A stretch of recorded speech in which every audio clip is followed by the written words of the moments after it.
الكورس كويس جدا في حته ان هو بيكفرج الداتا ساينس والاي اي بشكل سهل وكويس، بلس البروجكتس الكتيره بتخلي الواحد يكتسب خبره بشكل عملي اكنك في سوق العمل. بلس ان الطريقه بتاعت باشمهندس احمد كانت يعني فريندلي جدا، وفي نفس الوقت بيوصل المعلومه ما بيأثرش في المجهود التكنيكال. ازيك يا باشمهندس، ايه الاخبار؟ الحمد لله تمام. عرفنا بنفسك. محمد أسامة سلام، 27 سنة، مهندس مدني. طيب قول لنا ليه دخلت الكورس ده؟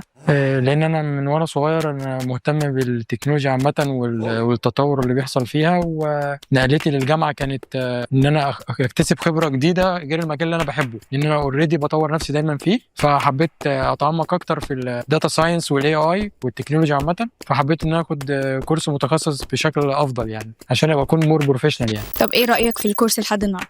الكورس كويس جدا في حته ان هو بيكفرج الداتا ساينس والاي اي بشكل سهل وكويس، بلس البروجكتس الكتيره بتخلي الواحد يكتسب خبره بشكل عملي اكنك في سوق العمل. بلس ان الطريقه بتاعت باشمهندس احمد كانت يعني فريندلي جدا، وفي نفس الوقت بيوصل المعلومه ما بيأثرش في المجهود التكنيكال. فكنت بقدر اوصل للمعلومه بشكل سلس وما اكونش مضغوط يعني من الطريقه او كده. ترشح المكان لحد تاني؟ اكيد، لانه اولا بيعرض المعلومه بشكل سلس، بيوصلك لهدفك اللي انت جاي له، بيكسبك خبره اللي هي التعاون مع اصدقاء العمل يعني بشكل احسن، وازاي تقدر تسلم حاجه بشكل بدون ضغط نفسي في الموضوع.